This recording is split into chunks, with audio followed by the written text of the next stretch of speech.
the sports page with the Orlando Sentinel and FM 96.9 The Game's Mike the Bulldog Bianchi. On JRR. Taco, I'm not sure, but I sense we might get a how'd that taste Oregon State out of the dog this morning. Yeah, baby. The CBC. Come on, give it to us. The CBC tournament, UCF, Oregon State. How did that taste, huh? I thought he was going to do a how did that taste for the Magic. UCF rallies past Oregon State 76-75 in the first round of the CBC tournament out in Vegas. UCF shorthanded. Their best player in the Big 12's leading scorer, Keyshawn Hall. He didn't play in the tournament because he's already entered the transfer portal. He's gone. In fact, a bunch of players on UCF and Oregon State. Oregon State's top three players didn't play in the game because they've already hightailed it out of the program because they've entered the transfer portal. UCF has some players who actually are in the portal, but they stuck around to play in this game. Ask me why they stuck around to play in this game, guys. To see the teeming overflow crowd of 11 people in the stands. Money. No, because UCF has some of their NIL deals structured smartly, intelligently, that if you want that last NIL payment, you have to play the entire season, including any postseason. Good. So I was correct on money. Good. Yeah, so players who are already, going to transfer out, they're playing this one last tournament so they can get paid on their way out the door. So anyway, so good for UCF. They won this tournament. I don't know if this tournament's going to be around next year. Wait, no, they won the game. They didn't win the tournament yet, did they? No, they won the game and they advanced in the tournament. They won their opener last night. Now they will play Cincinnati Thursday night in the next round. So okay. Good for UCF. Taco Bob mentioned the Magic.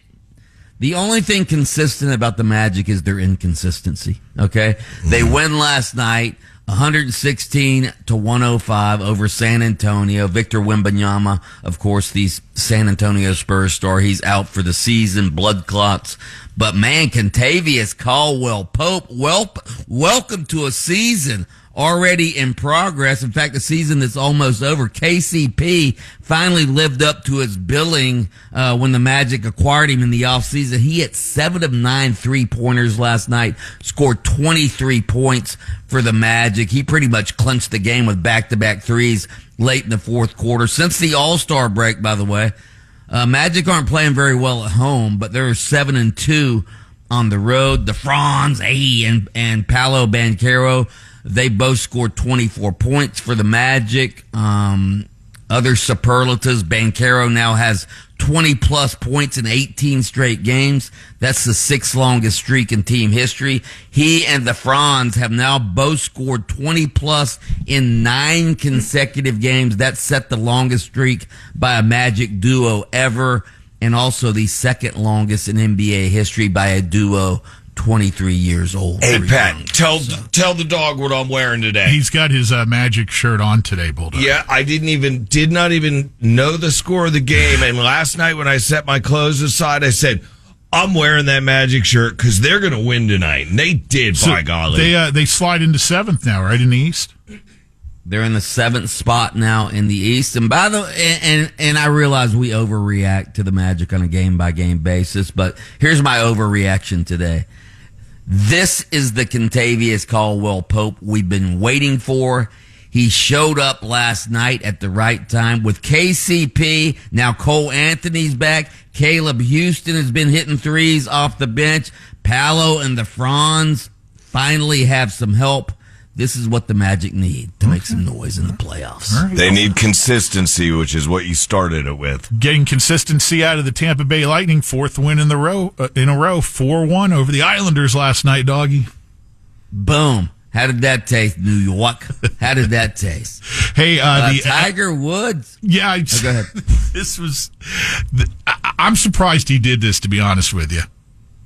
Yeah, Tiger Woods pranked millions of his social media followers on April Fool's Day when he posted the message, quote, "I can't believe I'm saying this, but a few weeks after rupturing my left Achilles, sleeping in a hyperbaric chamber, and the explosive lifts my doctors have me doing, I am now ready to play the Masters next week. Can't wait. See y'all on the course." Wow. So he waited 6 minutes before clarifying that, yes, it was a joke.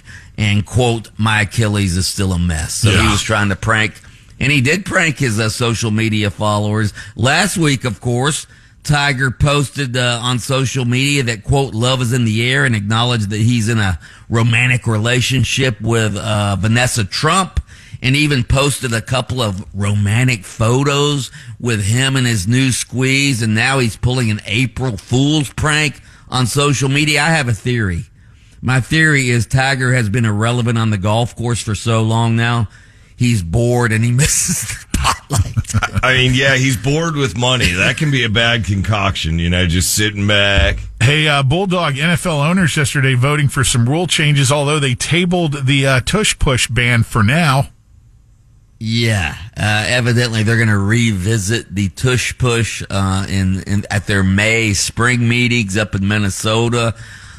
So yeah, the NFL's incredible. They are the only league in the world that could make us take a break from March Madness, the opening of baseball season, and all of these other sports going on to debate and discuss the merits of the tush push for an entire week. So touchbacks now are going to come out to the 35-yard line in hopes of increasing the number of returns. Both teams will now get a shot at possession in overtime in the regular season, which I like. Good. I like both of those rules, by the way. Good deal. Yeah. So, yeah, the tush push has been tabled. By the way, speaking of the NFL owners meeting, our own Brandon Kravitz, host of our afternoon show on our station, he's been down there reporting on the NFL owners meeting. He came on our show yesterday and said that the Tampa Bay Buccaneers are trying to block Orlando's bid to get the Jaguars for the 2027 season because the Bucs contend that would hurt their business over in Tampa because they have, fans over in Orlando as well. I say screw the Bucs. Yeah, screw the Bucs. I see what they're saying, but whatever, dude. Just deal with your stuff. What have the Bucs ever done for us? They've never played a game over here. To hell with the Bucs. Preseason games here before. Yeah, I'm talking about regular season. Well, look. Here's the bottom line: this state's population has grown to the point where there's plenty of fans to fill both those stadiums during the regular season. Right. Come on. Right, and how many fans are? How many Bucs season? It's not like Bucs season ticket holders are going to cancel their season tickets to go to the Jags. Well, I'm a Jags fan now. Yeah, forget the Bucs. Yeah. I'm Jags. Nah. All right. He is Mike the Bulldog Bianchi, host of Open Mic on AM 740 and FM 96.9 The Game, taking time out of his show each morning to join us here for the sports page on JRR. By the way, a happy birthday to Marvin Gaye. Posthumously, obviously. Download the